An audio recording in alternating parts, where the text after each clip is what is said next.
अस्सलाम वालेकुम ते वेलकम बैक जी। अज नवा अज दा व्लॉग बनाने लगे हाँ तो अज साढ़े नाल टीम मैंबर सारी इकट्ठी हुई है। पहले तो मिलाने तुहानू असीं अपनी टीम के नाल सारे तो पहले मिलाने जी रहमान भाई नाल। रहमान भाई अजकल बड़े मजनू बने हुए हैं। और रहमान भाई की हाल है?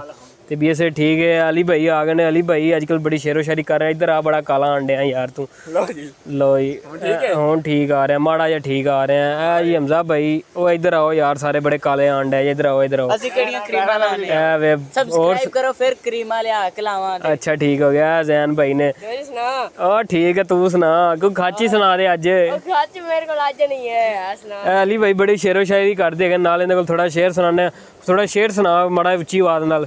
चलो यार सुनाइए। फूल फूल करती हो एक फूल तोड़ नहीं सकती, रंग तुम्हारा गोरा है क्रीम लगाना छोड़ नहीं सकती, क्योंकि यार ऐसे शुरू कर नहीं सकते तू छड़ दे। आए की होया मजनू आज तेनू? कोई नहीं भाई स्वाग कर रहा दंदां दर्द ਤੇ ਅੱਜ ਦਾ ਵਲੌਗ ਜਿਹੜਾ ਨਾ ਅਸੀਂ ਬਿਲਕੁਲ ਛੋਟਾ ਜਿਹਾ ਬਣਾਉਣ ਲੱਗੇ ਹੈਗੇ ਆ, ਕਿਉਂਕਿ ਸਟੂਡੀਓ ਥੋੜਾ ਜਿਹਾ ਕੰਮ ਕਰਨਾ ਹੈਗਾ ਸੀ। 2 ਦਿਨ ਹੋ ਗਏ ਸਾਡਾ ਵਲੌਗ ਨਹੀਂ ਸੀ ਆ ਰਿਹਾ, ਕਿਉਂਕਿ ਨਾ ਸਾਡੇ ਕੋਲ ਬੱਤੀ ਨਹੀਂ ਸੀ ਹੈਗੀ, ਲਾਈਟ ਨਹੀਂ ਸੀ ਹੈਗੀ ਤੇ ਲਾਈਟ ਦੀ ਵਜ੍ਹਾ ਨਾਲ ਨਾ ਨਹੀਂ ਸੀ ਬਣ ਰਿਹਾ।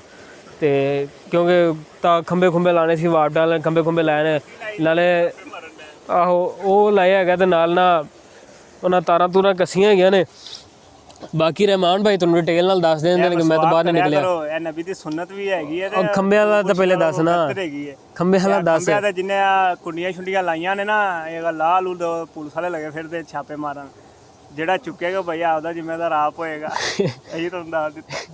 ਸਹੀ ਹੋਰੇ ਤੁਹਾਨੂੰ ਕਿੱਦਾਂ ਦੇ ਹੋ ਗਏ ਬਾਬਾ ਲੱਗ ਰਹੇ ਨੇ। ਤੇ ਸਟੂਡੀਓ 2 ਦਿਨ ਬੰਦ ਰੱਖਿਆ ਹੈ ਕਿਉਂਕਿ ਲਾਈਟ ਨਹੀਂ ਸੀ, ਨੈਟ ਵੀ ਨਹੀਂ ਸੀ ਆ ਰਿਹਾ, ਮੋਬਾਈਲ ਵੀ ਆਫ ਹੈਗਾ ਸੀ 2 ਦਿਨ। ਤੇ ਅੱਜ ਥੋੜਾ ਮੋਬਾਈਲ ਚਾਰਜਰ ਹੋਇਆ 19-20% ਤੇ ਅਸੀਂ ਕੀਤਾ ਹੈਗਾ। ਹੁਣ ਤੁਸੀਂ ਕਿਹਾ ਵੀਡੀਓ ਸ਼ੂਡੀਓ ਬਣਾ ਲਈਏ। ਤੇ ਬਾਕੀ ਅਸੀਂ ਬੰਬੀ ਤੇ ਆਏ ਹੋਏ ਸਾਂ, ਨਾਲ ਨਾਲ ਨੂੰ ਵੀ ਰਿਹਾ ਸੀ, ਨਾਲ ਆਇਆ। ਖੈਰ ਹੁਣ ਤਾਂ ਅਸੀਂ ਘਰ ਜਾਣ ਲੱਗੇ ਹੈਗੇ ਆ। ਤੇ ਯਾਰਾ ਚੈਨਲ ਨੂੰ ਜ਼ਰਾ ਸਬਸਕ੍ਰਾਈਬ ਕਰ ਦਿਓ, ਨਾਲ ਕੋਈ ਵੀਡੀਓ ਲਾਈਕ ਸ਼ੇਅਰ ਕਰ ਦਿਓ ਤਾਂ ਕਿ ਕੁਛ ਆਵੇ ਸਾਡੇ ਲਈ, ਸਟੂਡੀਓ ਵੱਡਾ ਕਰੀਏ ਅਸੀਂ ਇਨਸ਼ਾਅੱਲਾ। ਹੁਣ ਕੱਲ ਦਾ ਵਲੌਗ ਸਾਡਾ ਹੈਗਾ ਸਟੂਡੀਓ ਮੁਤਲਕ, ਤੇ ਅਸੀਂ ਤੁਹਾਨੂੰ ਆਪਣਾ ਸਟੂਡੀਓ ਖਾਵਾਂਗੇ। ਹੋ ਗਿਆ ਇਨਸ਼ਾਅੱਲਾ। ਤੁਸੀਂ ਮਠਿਆਈ ਲੈ ਆਈਏ, ਕੋਈ ਟੈਨਸ਼ਨ ਨਹੀਂ, ਘਰ ਕੇ ਖਾਵਾਂਗੇ ਬੈਗ ਬੋਤਲ ਹੀ ਲੈ ਆਵਾਂਗੇ। ਮਠਿਆਈ ਤੁਸੀਂ ਲੈ ਆਈਏ। ਆਪਾਂ ਇੱਥੇ ਕਰਨੇ ਐਂਡ ਤੇ ਕੱਲ ਹੋਵੇਗਾ ਸ਼ੁਰੂ। ਅੱਲਾ ਹਾਫਿਜ਼, ਸਾਰੇ ਆਪਣਾ ਖਿਆਲ ਰੱਖਿਆ ਜੀ।